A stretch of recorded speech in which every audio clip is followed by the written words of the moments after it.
في فرق انك انت تبقى مشغول في البيزنس بتاعك وانك تبقى تايه فيه. يعني ايه بقى الكلام ده؟ خلينا نشرحه واحده واحده كده. اول لما جيت ابتدي بيزنس، كان اكبر مشكله عندي واكبر خوف عندي ان انا ما يكونش عندي وقت ومجهود وطاقه يعني بعد الوظيفه، بحيث ان انا اقدر اعمل الشغل بتاعي. وده احيانا بيحصل في اوقات معينه من السنه.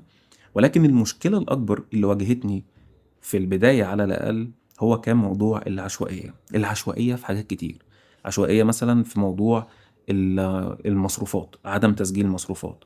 العشوائيه في فواتير مترميه في كل حته وحاجات بتضيع وبقعد اجري وراها في اخر السنه لما باجي اقفل الضرايب. العشوائيه في عدم التنظيم وتقفيل الورق بتاع الحاويات بعد كل حاويه بتتصدر، ورق الموتوسيكلات مع بعض وهكذا. كل الحاجات دي بتحط عليا ضغط ومجهود وملل وخسارة فلوس في الآخر، آخر السنة لما باجي بقفل الموضوع.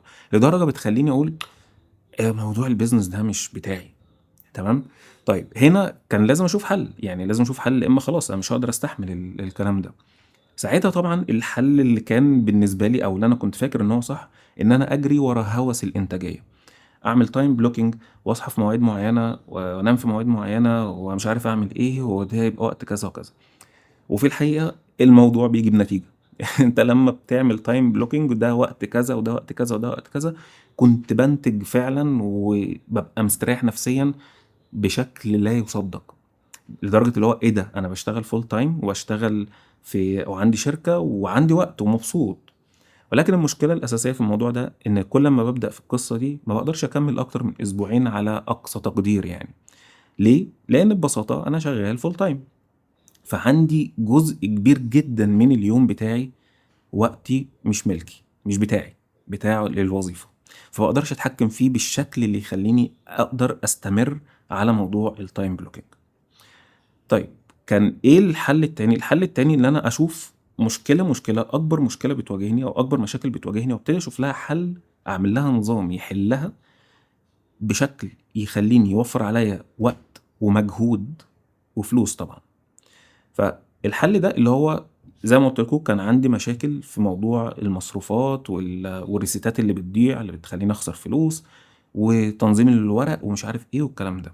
فابتديت اشتغل على الحتة دي بحيث ان انا يبقى عندي نظام زي ما قلت يسهل عليا الموضوع ده كله. وفعلا وصلت لنظام ممكن يكون نظام بلدي، يعني مش حاجة اوتوميشن بقى وبتاع وحاجة كبيرة، لا لا لا خالص. باختصار كده يعني هو حاجة عبيطة جدا بس انا هقولها.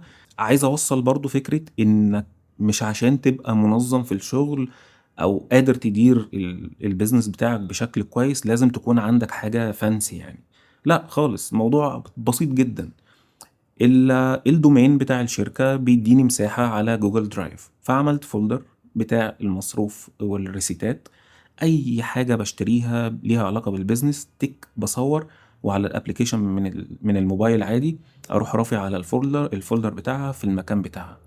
خلاص اتسجلت. ومش بس كده، انا هيبقى عليا اكسس سواء من على الكمبيوتر سواء من على اللابتوب سواء من على الايباد، اي مكان بدخل على الجوجل درايف بتاع الشركة بلاقي كل المعلومات اللي المطلوبة عندي موجودة ظاهرة قدامي. حل بسيط جدا بس لا تتخيلوا كمية الوقت والمجهود اللي موفرها عليا بشكل خرافي. موضوع تنظيم بقى المصروفات، ومصروف ايه خرج ومصروف ايه دخل ومش عارف ايه، دي برضو قصة تانية.